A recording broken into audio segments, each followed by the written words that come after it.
आपने यहाँ पर तमाम चीजों की बात करी और जो इंटेलिजेंस एजेंसी की यहाँ पर बात करी, तो क्या सर आपको लगता है, क्योंकि आपने कहा फेलियर तो है ही, लेकिन इस इंटेलिजेंस एजेंसी के अंदर से भी कोई हमास के तमाम लोगों के साथ मिला हुआ, क्योंकि इतना बड़ा हमला करना और कई ऐसे ब्रिगेडियर, कई ऐसे पोस्ट पर उसको ध्वस्त कर देना, ये तमाम जानकारियां कोई इंटरनल ही दे सकता है। देखिए, इसमें कोई दो राय नहीं है कि इसमें अभी वो जांच करेंगे और इस गवर्नमेंट का फेलियर है। नेतन्याहू की जो गवर्नमेंट है उसके अगेंस्ट आपने देखा होगा, यही नहीं अमेरिका में भी प्रदर्शन चल रहे थे, क्योंकि इन्होंने जुडिशरी पे कब्जा करना चाहा था कि वो जजेस को भी कंट्रोल में करने जो चाहें उस हिसाब से अपने फैसले लिखवाएंगे। उसके लिए वहाँ लोकल भी विरोध था और इंटरनेशनल लेवल पे भी हर जगह जहाँ जहाँ इजरायली थे वहाँ प्रदर्शन कर रहे थे, और ये एक बहुत बड़ा मसला था। मैं समझता हूँ कि ये इस गवर्नमेंट का फेलियर है। नेतन्याहू को, गवर्नमेंट को, वहाँ के इजरायली लोग अब बिल्कुल भूलना चाहते नहीं है इस डिक्टेटर को वापस रखा जाए। इसका नतीजा मुझे लगता है कोई ना कोई इसमें मिला होगा। आपकी बिल्कुल बात सही है, और इसीलिए एक इतना बड़ा विस्फोट हुआ है। नहीं, आज तक तो ऐसा नहीं हुआ है। जी, बुरा हाल 50 सालों में हुआ है। जी सर, बीबीसी की एक रिपोर्ट में पढ़ रही थी, उसमें ये कहा गया कि जानकार जो मानते हैं कि इजराइल और फिलिस्तीन में जो तनाव लगातार बढ़ रहा है, उसमें दूसरे मुल्कों के साथ साथ भारत, मध्य पूर्व और यूरोप का जो कॉरिडोर है उस पर असर आ सकता है। किस तरीके का असर यह हो सकता है, क्योंकि भारत के लिए भी थोड़े खतरे की बात है और साथ ही पहली बार हमने किसी देश का पूरी तौर पर पक्ष ले लिया है। देखिए, ये इंटरनेशनल कॉरिडोर जो अभी यहाँ पास हुआ था चार्टर के अंदर, ये जाएगा यहाँ से गल्फ कंट्रीज से होता हुआ, यूरोपियन यूनियन से होता हुआ अमेरिका तक जाएगा। कहीं पे शिप यूज होंगे, कहीं पे शिपिंग होगी, कहीं पे ट्रेन होगा, कहीं पे रोड होगी। तो अब उसी रास्ते के लिए ये कई जगह से होकर जाएगा। अगर ये स्थिति सुधरती नहीं है फॉरेन कंट्रीज की, देखिए ना, एक प्लेटफॉर्म पे आ गए सारे। ये इधर आ गया रूस, ओपनली आ गया है, और उधर आ गया अमेरिका। अब उसके साथ में जो देश जुड़े हुए हैं, तो ये मैं समझता हूँ कि आपने देखा अफगानिस्तान में भी टेररिस्ट जो ग्रुप थे वो आज वहाँ पे राज कर रहे हैं, तालिबानी। उनको अमेरिका ने सपोर्ट दिया है, और ये ऐसे बढ़ते नहीं है। आपको मैं बता दूं, ये सारे जितने ग्रुप हैं, इन ग्रुप को कोई ना कोई तो नरिश कर रहा है, यानी इनको कोई खाना पीना दे रहा है, इनको हथियार दे रहा है, कहीं ना कहीं तो है। ये तो देखना होगा कि अब की बार हमास के साथ कौन कौन खुल के आए हुए हैं, किन लोगों ने इनको सपोर्ट किया है। जी, वरना अभी देखिए कितनी बुरी तरीके से मार कर रहे हैं। सर, जो यूएई बहरीन है उसने इजराइल का साथ देकर सबको चौंका दिया है। एक जो तमाम चीजें, एक मैं पॉइंट ये मान सकती हूँ कि उनके बीच में जो अमेरिका ने बहुत पहले समझौता करवाया था इजराइल और उनके बीच में, एक पॉइंट हो सकता है। लेकिन अगर वैश्विक तौर पर देखें तो क्या कुछ हो सकता है, क्योंकि यूएई और बहरीन जो है वो इजराइल का साथ दे, ये थोड़ा चौंकाने वाला हो गया, क्योंकि बाकी जो इस्लामिक स्टेट है वो लगातार इस बात पर टिके हुए हैं कि वो हमास का साथ दे रहे हैं। नहीं, देखिए, इसमें अमेरिका की भी चाल हो सकती है, ऐसा नहीं है। इसमें अमेरिका की भी चाल हो सकती है। वो सोचता है कि इजराइल तो मेरा है, इस पे वर्चस्व मेरा है, इस पे अधिकार मेरा है, इसको क्योंकि जो अब्राहम समझौता था वो अमेरिकी ने ही करवाया था। हाँ, सऊदी अरब ने भी इसको सपोर्ट किया था। अभी तो देख रहा था ना, ये हमसे तो बराबर भी रहता है। ये सऊदी अरब आज इतना बड़ा गल्फ का कंट्री, इससे इजराइल से क्यों सपोर्ट कर रहा है? इसको अलग करने के लिए। देखिए, अब सऊदी अरब को भी ओपनली आना पड़ा इसके अगेंस्ट। तो ये एक इंटरनेशनल साजिश है जिसके तहत ये प्लेटफॉर्म डुअल कर दिया गया है, एक इस तरफ एक उस तरफ, जिसमें कुछ कंट्री इधर जाएंगे, कुछ कंट्री उधर जाएंगे, और ये सब उनकी सोची समझी नीति है। देखिए, इसमें यूरोपियन यूनियन पूरा नहीं है इनके साथ में, इजराइल के साथ में। सर, तुर्की ने यहाँ पर इन दोनों जो फिलहाल चीजें चल रही हैं उसके बीच में मध्यस्थता की बात की है। अभी भी क्या कोई विकल्प बचा है कि मध्यस्थता हो सकती है? अगर होती है तो किस तरह मध्यस्थता होगी? नहीं, बहुत ही पुराना मामला है, कोई आज का मामला नहीं। मैं बता रहा हूँ 1917, 1948, 67, 94, 93, 2008, ये सब चला आ रहा है। तो ऐसा नहीं है, कई बार तो लोग मारे गए, यहाँ पर बहुत ज्यादा लोग मारे गए। अभी 2022 का किस्सा मैंने बताया, उसके बाद भी हमास एक्टिव हुआ है। सवाल इस बात का नहीं, सवाल इस बात का है कि ये इजराइल क्या चाहता है। वो अपनी बढ़ोतरी चाहता है, वो लैंड को ग्रैब करना चाहता है। इस बारे में तो पुराने जो हमारे पहले प्राइम मिनिस्टर थे, अटल बिहारी वाजपेयी जी पहले विदेश मंत्री रह चुके थे, प्राइम मिनिस्टर थे, उनको हालात से पता था। उन्होंने ओपनली कहा था कि इजराइल को फिलिस्तीन की लैंड को छोड़ना होगा। ये ओपनली कहा था, रिकॉर्ड में है सारी हमारी। लेकिन अब हालात इस तरह के बदलते चले जा रहे हैं जिसकी स्थितियां हो रही हैं। आज देखिए, 1000 से ज्यादा तो मारे गए इनके लोग, और 100 से ज्यादा बंधक बना रखे हैं अप्रोक्सीमेट, और 3 से 4 हजार जो है इजरायली वो घायल हुए हैं। कितना बड़ा हमला है ये। आप देखिए, इसको कोई हिला दिया उन्होंने पूरा इसराइल को। और इसराइल की जो दादागिरी थी कि हम टेक्नोलॉजी में एक्सपर्ट हैं, हम दुनिया को हथियार बेचते हैं, हम दुनिया को टेक्नोलॉजी बेचते हैं, आज किस लैंड पे चला गया वो। बिल्कुल, उसकी तो माउथ पब्लिसिटी जो होती थी, आज ओपनली उसकी कोई नहीं यकीन करेगा कि इसकी कोई सिक्योरिटी भी है। जी, आयरन डोम हम्म। वगैरह कहाँ गए उनके, इतने हाँ, सब तभी क्योंकि से हमले तमाम सबसे बड़ी चीजें थी। हाँ, जो इंटेलिजेंस एजेंसी जिसकी खूब तारीफ हुआ करती थी वो शुरू में ही ध्वस्त होती नजर आई, और तमाम जिसकी आयरन डोम की आपने बात मोसाद। करी, सबसे बड़े जो ब्रिगेडियर थे, हाँ, इन तमाम लोगों की लगातार बात हो रही थी, उन्हीं को सबसे पहले ध्वस्त किया गया। तो वाकई सवाल तो सभी चीजों पर है।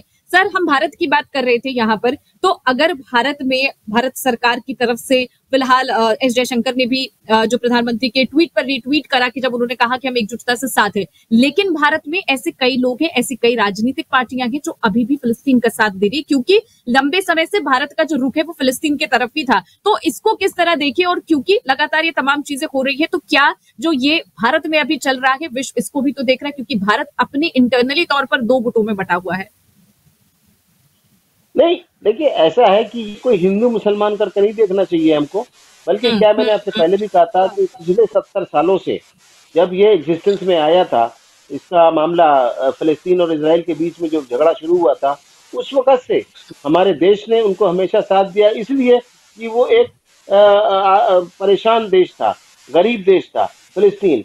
उसकी एम्बेसी तक हमने यहाँ इंडिया में बना के दी है, नई दिल्ली में। ऐसा नहीं है, हमने हमेशा उनको सपोर्ट किया है, दवाइयों से किया है, अपनी टेक्नोलॉजी से किया है, हमेशा उनको कि वो उठ के खड़े हो जाएं, बराबर आ जाए। जैसे हमेशा आदत रही है हमारे देश की कि कहीं भी कोई प्रलय आती है तो वहाँ जा सब सहायता करते हैं। इवन हमने पाकिस्तान की भी सहायता की, जब भूकंप आया हमने नेपाल की भी सहायता की, हम हमेशा आगे पहुँचते हैं। इसी तरीके से हमारा एक सॉफ्ट कॉर्नर था, वसुदेव कुटुंबकम, जिसके तहत हमने हमेशा अपने लोगों को, विश्व का हर आदमी को अपना साथी माना और उनको किसी को परेशान नहीं होने दिया, इसलिए हम साथ थे। अब जहाँ टेररिज्म ग्रुप आ जाता है वहां पर तो देखिए, अब मोदी जी की सरकार चेंज हो चुकी है, मोदी जी का मूड चेंज हो चुका है। वो अब नहीं चाहते कि एक यही नहीं, किसी भी कंट्री में आतंकवाद की स्थिति पैदा हो, उसके आतंकवाद को बढ़ावा दिया जाए। इस पॉइंट ऑफ व्यू से मोदी जी ने रखा है अपनी बात कि हम इसराइल के साथ हैं, हम सपोर्ट में। क्यों ज्यादा उसका नुकसान हुआ इस टाइम, और ज्यादा नुकसान जो ओपनली है, और कुछ अभी डिटेल आएंगे बाद में, अभी डिटेल आए नहीं है पूरे। जी, सर, लगातार ये बात उसमें हो रही है कांग्रेस कि पार्टी, बोलिए कांग्रेस बोलिए। पार्टी लगातार उसने अपने सीडब्ल्यूसी में उन्होंने पास किया।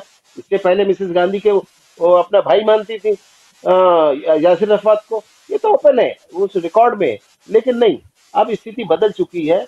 इस तरह का जो भयावह अटैक किया गया, जिसमें 1000 से ज्यादा लोग मारे गए, उनको पूरा तबाह कर दिया गया, उस वक्त तो भाई मानवता बनती है कि हम किसके साथ रहें, जो विक्टिम है उसके साथ रहें। जी, सर, लगातार ये बात हो रही है कि जो इंटेलिजेंस एजेंसी है या फिर जो हमास है, वो लगातार अकेले हमले ये नहीं कर सकता, ये कोऑर्डिनेटेड हमला है। तो ईरान की, हिजबुल्लाह की, इन तमाम लोगों की बात, लेबनान की लगातार बात सामने आ रही है। तो ये खबरें लगातार छप रही हैं कि जो हमला है वो ईरान पर भी हो सकता है, क्योंकि अगर सीधे तौर पर तो ईरान इन तमाम चीजों में सम्मिलित नहीं नजर आता, लेकिन दबे पांव वो वाकई इसमें है, क्योंकि ओआईसी की बैठक उसने बुलाई और तमाम चीजें लगातार वो कर रहा है। और हिजबुल्लाह के कई कमांडरों ने सामने आकर ये बयान दिया कि हम लगातार हथियार दे रहे हैं, तमाम चीजों को लेकर हम फिलिस्तीनियों के साथ हैं। देखिए ये बात तो आपको जानना होगा, और बहुत इंपॉर्टेंट बात आपने कही है कि देखिए, जहां तक मुस्लिम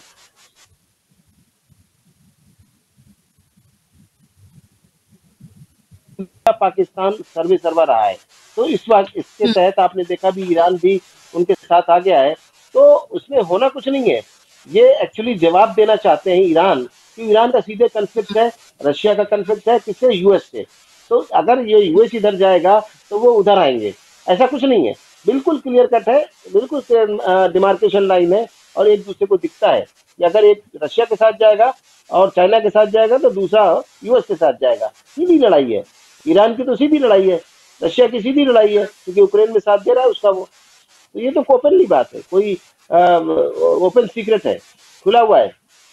जैसे कि रक्षा मंत्री ने बोला कि हम खत्म कर देंगे गाजा को, अभी विदेश मंत्री उनके वहां पर आ रहे हैं इसराइल में। अब देखिए, ऐसा नहीं है, इस्लामिक संगठन बहुत स्ट्रांग भी है। आप साउथ अफ्रीका में देखिए, कौन सा है? बोको हराम है। आप हिजबुल्लाह को देखिए, लेबनान और ईरान को सपोर्ट करता है। फिर हमास आपका फिलिस्तीन में बैठा हुआ है। तो अभी 3-4 तरफ से अटैक हो रहे हैं। इसराइल घबराया हुआ है, ऐसा नहीं है। और उसमें कोई दो राय नहीं है आपकी कि वहां पे इंटरनेशनल लेवल पे सपोर्ट पूरा मिल रहा है। अभी आर्टिलरी मिल रही है, उनको वेपन्स मिल रहे हैं, उनको मॉरली सपोर्ट मिल रहा है, और वैसे पैसा मिल रहा है उनको। अभी हो रहा है ये।